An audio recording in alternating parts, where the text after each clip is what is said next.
Salut les développeurs et bienvenue dans une nouvelle vidéo de notre formation Jetpack Compose. Donc on va continuer notre formation et maintenant on va directement attaquer le code. Donc on va créer notre premier projet Jetpack Compose et pour faire ça, bien sûr, on va utiliser Android Studio.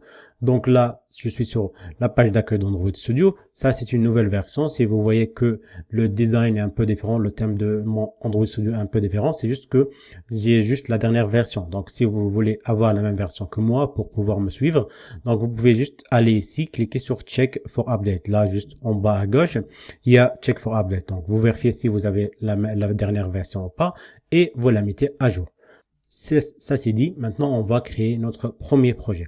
Donc pour faire ça, je vais cliquer sur New Project comme ça et là je vais choisir le Empty Activity. Donc maintenant dans la dernière version d'Android Studio, le Empty Activity, le par défaut de Empty Activity, c'est le Empty Activity qui contient de Jetpack Compose. Avant c'était le Empty Activity qui contient Android et XML, Kotlin et XML, et celle-ci on l'appelait Compose Activity et c'était en bêta. Mais là, c'est plus en bêta, c'est vraiment Jetpack Compose qu'il faut utiliser dans tous les nouveaux projets Android. Donc là, je clique sur Next. Je choisis le nom de mon application. Je vais l'appeler Jetpack Compose App 1 par exemple.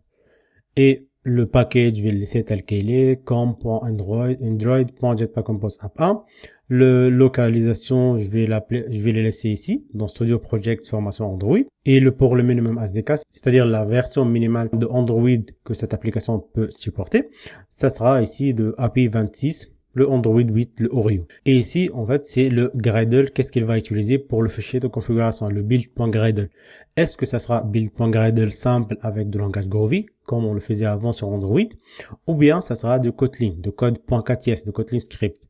Donc c'est ça le recommandé, le Kotlin Script, parce que maintenant c'est Kotlin partout sur Android, sur les interfaces graphiques, sur Gradle surtout. Donc privilégiez toujours d'utiliser Kotlin.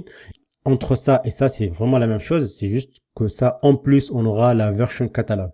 Ça, c'est la version catalogue. Vraiment, il faut toute une vidéo pour ça et c'est vraiment très, très intéressant. Donc, on va faire une vidéo juste pour la version catalogue après. Mais pour le moment, on va juste se contenter de choisir le build.gradle et on va cliquer sur Finish. Comme ça, notre projet va être créé. Donc, là, Android Studio va s'occuper de créer le projet pour nous. Donc là, notre projet a été créé par Android Studio. Ici, on a l'arborescence de notre projet, on a tous les dossiers et les fichiers qui construisent notre projet. Donc, on va les voir après dans la vidéo suivante par détail, fichier par fichier. Mais pour le moment, on va se concentrer sur l'exécution de notre premier projet. Si on revient sur le code déjà ici, c'est le main activity, là, il était juste là. Donc, le main activity qui a été ouvert par défaut.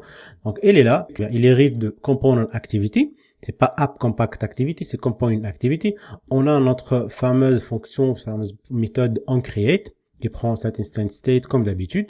Donc là, c'est juste, si vous avez jamais fait de l'Android Studio, c'est juste la fonction qui va démarrer au premier. C'est la fonction main dans d'autres programmes dans notre langage de programmation, c'est main. Donc, c'est-à-dire la première fonction qui va être exécutée. Et ici, on va trouver le set content. On a parlé de cette content, on a dit que c'est là qu'on va mettre le contenu, c'est là qu'on va mettre toute notre interface graphique. Donc c'est comme le set content view avant, mais là ça sera le contenu en Jetpack Compose. Là c'est notre thème, c'est un thème qui a été créé automatiquement par Android Studio. Si on va ici, on va trouver après, on va le trouver ici dans un fichier thème. On va revenir bien sûr sur ça après, mais en tout cas c'est un thème dans lequel on définit tous les couleurs que notre projet va utiliser. C'est un thème Material Design, qui utilise le Material Design 3. On va revenir sur ça, ça sera vraiment un grand sujet à voir après. La personnalisation des thèmes, en mode dark, en mode light, etc. Et pour le moment, on va rester ici, on va rester simple. On va juste essayer d'exécuter notre premier projet et voir à quoi ça va ressembler. Donc là, dans ce thème-là, on a quelque chose qui s'appelle surface. On s'en fout de ça, on va supprimer tout ça. Hop, on va rester simple. Dans notre thème directement, on va juste avoir ce greeting. On a déjà parlé de ce greeting. On a dit que c'est une fonction composable. Elle est juste là. C'est une fonction avec la notation composable, c'est-à-dire c'est une fonction qui va retourner un composant graphique. C'est très simple. Donc là, elle va prendre un paramètre name et elle va prendre aussi un paramètre modifier. Pour le moment, on ne sait pas ce que c'est modifier. On s'en fout aussi. On va supprimer ça. On va pas compliquer la vie. C'est simple. On va juste afficher texte. Donc là, texte, C'est quelque chose déjà défini par Android. Si je fais commande clic ou bien contrôle clic, ça va me ramener sur le code de cette fonction, de ce composant graphique. On va voir qu'il a beaucoup de paramètres pour personnaliser ce thème-là. La couleur, le font size, le font style, le font weight, family, etc. Il y a beaucoup de choses. Si vous voulez personnaliser ce texte, tout ce que vous avez à faire, c'est de modifier la valeur de chaque attribut ou bien de chaque paramètre. Donc là, vous voulez changer la couleur, vous devez donner une couleur de type color. Donc ça sera color white, color red, etc. Et aussi pour le size, vous devez donner la taille de votre texte. Si vous comprenez pas à quoi sert par exemple overflow, vous allez juste voir juste au-dessus ici, il y a overflow quelque part, bien sûr dans la documentation. Donc elle est là. Donc overflow, how visual overflow should be handled, comment on va gérer quand le texte va déborder son conteneur. Ok, donc c'est ça. Donc comme ça, ça va vous aider à donner la bonne valeur.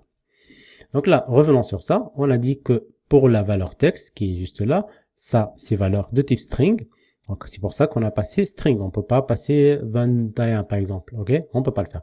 Donc on doit passer chaîne de caractères. On va concaténer le mot hello avec name. Ok, c'est bon. Ça c'est notre compose. Voilà. Ça c'est preview. Ça c'est un sujet de la vidéo, la 4e vidéo. On est à la 2e, donc ça sera le sujet de la 4e vidéo. Donc on va laisser à côté pour le moment et on va aller ici. On va cliquer sur Run App ici, sur ce bouton-là vert, et ça va exécuter notre projet. Mais vous, quand vous installez Android Studio pour la première fois, vous n'avez pas un émulateur. Qu'est-ce que c'est un émulateur? C'est juste un device virtuel, un téléphone Android virtuel. Donc c'est pour ça que vous n'allez pas trouver My First AVD ici. Donc vous allez sur ici AVD Manager, Device Manager.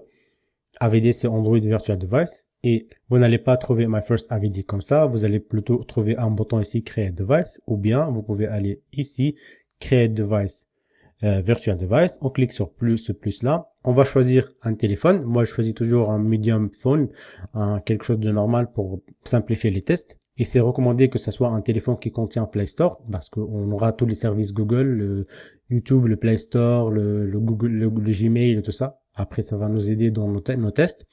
Donc on va faire Next, on va rien changer, on va juste choisir une image, c'est-à-dire l'OS Android à installer dans ce device-là. Si vous n'avez pas un OS ou bien une image d'Android qui est déjà téléchargée, vous cliquez juste sur n'importe laquelle et vous cliquez sur ce bouton-là pour la télécharger. Moi, j'ai le S qui est téléchargé, donc je fais suivant, Next, et je change rien. Vous voyez, jusqu'à maintenant, j'ai rien changé, j'ai cliqué toujours sur Next, Next, Next, donc j'ai rien fait de spécial. Et après, je vais trouver mon téléphone ici. Et je peux le démarrer en cliquant sur ce bouton Start, comme ça. Et là, on a basculé, on était ici dans Device Manager, on a basculé sur Running Devices. Donc, il va s'afficher une fois exécuté, il va basculer ici. Et bien sûr, vous pouvez aussi utiliser votre propre téléphone Android si vous en avez un. Donc vous pouvez soit l'utiliser avec un câble USB, soit avec du Wi-Fi, comme vous voulez. Donc vous pouvez faire ce que vous voulez. Dans l'ancienne formation Android que j'ai sur cette chaîne, j'ai déjà créé une vidéo pour expliquer comment activer le mode développeur sur un téléphone Android et comment exécuter un projet Android sur un téléphone physique. Donc n'hésitez pas d'aller regarder cette vidéo si vous avez besoin de exécuter le projet sur votre propre smartphone. Donc là, notre Android Virtual Device a bien démarré. Donc on peut maintenant cliquer sur ce bouton Run App, hop, et là, ça va s'exécuter. Donc là, on voit que c'est bon. L'application est bien installée sur notre AVD. Donc on voit bien ici qu'on a Hello Android. Donc si on zoome un peu, c'est Hello Android. On peut changer ça. Par exemple, si on passe une autre paramètre, salut, ou super développeur, Hello, ça sera super développeur. Comme ça. On peut mettre ça, subscribe to super développeur. Donc, il va prendre ce mot-là, subscribe. Donc, n'oubliez pas de vous abonner à la chaîne. Subscribe to super développeur. On va dézoomer un peu. Et là, vous voyez bien qu'on a subscribe to super développeur. Donc, notre application fonctionne bien. On a créé notre premier projet. On a pu aussi l'exécuter sur un émulateur Android. Donc, dans la prochaine vidéo, on va découvrir tous les dossiers et les fichiers qui construisent un projet Android un par un et aussi on va commencer à modifier un peu le code. Donc, n'hésitez pas de vous abonner à la chaîne et n'oubliez pas aussi de télécharger gratuitement votre aide-mémoire Kotlin, le Kotlin Cheat Sheet. C'est un aide-mémoire qui va vous aider quand vous développez à vous rappeler rapidement du code sans aller chercher dans plusieurs sites et vous perdre rapidement. Là, vous avez un résumé, 3 pages, vous avez tout le syntaxe dont vous avez besoin pour coder avec Kotlin. Donc, le lien est dans la description. C'est un guide complètement gratuit.